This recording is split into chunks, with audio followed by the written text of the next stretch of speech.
Bom dia, pessoal do sexto ano. Vamos começar mais uma aula de ciências, tá certo? Espero que vocês estejam todos bem, com saúde. E nós vamos começar com a correção da atividade da semana passada. Então, peguem o caderno de vocês e corrijam a atividade de vocês, tá certo? A primeira questão diz assim: como se formam os aquíferos? Através das águas das chuvas que se infiltram no solo e ficam armazenadas em rochas geológicas. Segunda, o local onde as águas dos aquíferos atingem a superfície constitui as nascentes. Então, você marca um xizinho no segundo parênteses, onde tem as nascentes. Terceiro, por que o aquífero Guarani recebeu esse nome? Em homenagem aos índios Guarani. Quarta, qual a área aproximada do aquífero Guarani e por quais países o aquífero Guarani se estende na América do Sul? A área aproximada é 1,2 milhão de quilômetros quadrados e os países são Brasil, Argentina, Paraguai e Uruguai. Quinta, em quais estados do Brasil o aquífero Guarani se espalha? Rio Grande do Sul, Paraná, Santa Catarina, São Paulo, Goiás, Minas Gerais, Mato Grosso e Mato Grosso do Sul. Sexta, quais as maneiras de proteger o aquífero Guarani? Planejando o uso do solo, evitando que haja contaminação e monitorando constantemente a qualidade do solo sobre o aquífero e das águas subterrâneas. Bom, pessoal, encerramos a nossa correção e agora nós vamos para a nossa aula de hoje, certo? Na nossa aula de hoje nós vamos continuar falando sobre água, só que agora nós vamos falar sobre os estados físicos da água, certo? A água, na natureza, ela se apresenta em 3 estados físicos, que são eles: sólido, líquido e gasoso, tá certo? Então, exemplos de águas nesses estados. No estado sólido, um bom exemplo é o gelo. Então, quando você coloca água na geladeira e ela congela, então ela tá no estado sólido. Tem o gelo também das calotas polares, a neve também é um exemplo de água no estado sólido.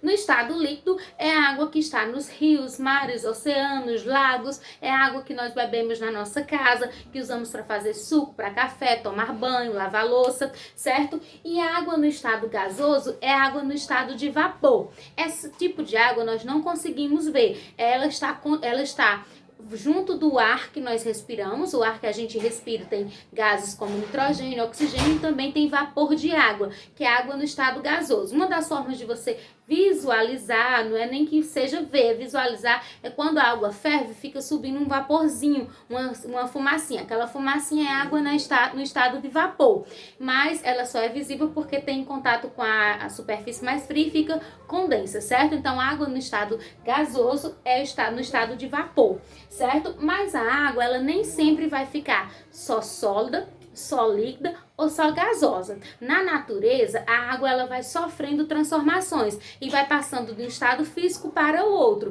E a essas transformações nós damos o nome de mudanças de estado físico. E para cada uma delas tem um nome, que é o que a gente vai aprender agora. Então, eu quero que vocês olhem com bastante atenção para esse desenho que eu fiz aqui, esse diagrama. Aqui nós temos os estados físicos da água, que são sólido, líquido e gasoso. Então, quando a água ela passa do estado sólido para o estado líquido, é um processo de mudança de estado físico que recebe o nome de fusão. Um exemplo é você tirar uma pedrinha de gelo da geladeira e deixar em cima da pia. Você sabe que com o passar do tempo esse gelo vai dissolver e vai transformar-se todinho em água no estado líquido. Então, nesse momento aconteceu a fusão, passagem do estado sólido para o estado líquido. Agora, quando a água passa do estado líquido para o estado gasoso, nós chamamos de vaporização. Nós temos 2 tipos de vaporização, a forma lenta e a forma rápida.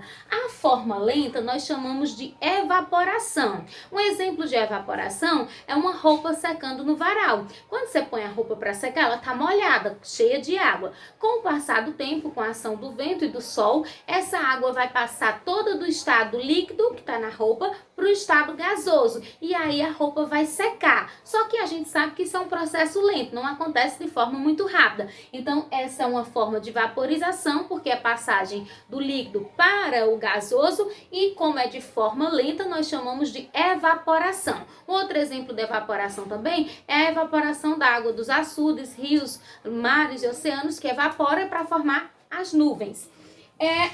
A forma de evaporização rápida nós chamamos de ebulição, que é quando alguma coisa ferve, quando a água ferve. Esse nome ebulir vem do latim e significa formar bolhas. Então, quando você bota água para ferver, ela vai atingir uma temperatura de 100 graus Celsius e vai começar a formar as bolhas.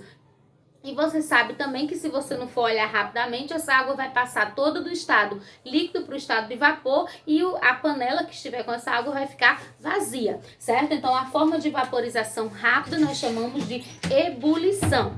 Agora, quando a água passa do estado gasoso para o estado líquido, nós chamamos de condensação. Um exemplo de condensação é a formação das nuvens.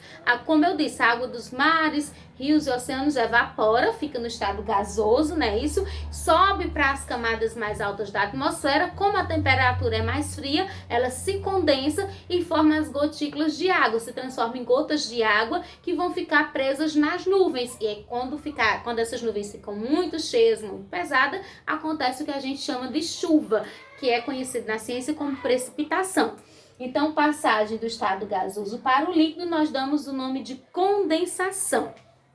Outro exemplo de condensação é quando tem uma panela fervendo que está tampada e formam as gotinhas de água na tampa da panela, justamente porque a água que está na panela embaixo passa do estado gasoso para o líquido, né? Vai ficar gasosa. Quando encontra a tampa da panela mais fria, aí ela vai formar as gotinhas de água. Agora, quando a substância passa quando a água passa do estado líquido para o sólido, nós chamamos de solidificação. Um exemplo de solidificação é você pegar a água da torneira, colocar nas forminhas de gelo e pôr na geladeira. Depois de um tempo vai formar o gelo, que é água no estado sólido. Então, a passagem do estado líquido para o sólido, nós damos o nome de solidificação. Agora, a passagem do sólido para o estado gasoso, na água, nós chamamos de sublimação. Isso é muito raro. Então, a gente vai falar de outra substância que a sublimação da água acontece, mas é mais difícil de vocês entenderem. Então, um exemplo de sublimação são umas pedrinhas chamadas naftalina, que as pessoas compram. Elas são compostos feitos à base de naftaleno para colocar em guarda-roupa, para espantar as traças, e que tem um cheirinho assim que algumas pessoas acabam por não gostar. Essas pedrinhas de naftalina, elas são colocadas no guarda-roupa no estado sólido, não é isso? E depois de um tempo elas desaparecem por completo, porque elas passam todas do estado sólido para o estado gasoso, deixando aquele cheiro no guarda-roupa, certo? Então, esse processo de passagem do sólido direto para o gasoso, nós chamamos de sublimação. Então, passagem do sólido para o líquido, chamamos de fusão. Líquido para o gasoso chamamos de vaporização. A forma lenta é a evaporação e a forma rápida é a ebulição. Passagem do gasoso para o líquido chamamos de condensação. Passagem do líquido para o sólido, solidificação. E passagem do sólido direto para o gasoso nós chamamos de sublimação. Bom, pessoal, por hoje era só. Estou disponível de 7 até as 5 para tirar qualquer dúvida de vocês no meu PV ou no nosso grupo de ciências. Vocês já sabem que a atividade é a frequência de vocês e vale nota para a prova. Então, façam a atividade, copiem as perguntas no caderno, resolva e mande a foto para mim, ou no nosso grupo de ciências ou no meu PV. Tá bom, pessoal? Então, tchau e um abraço.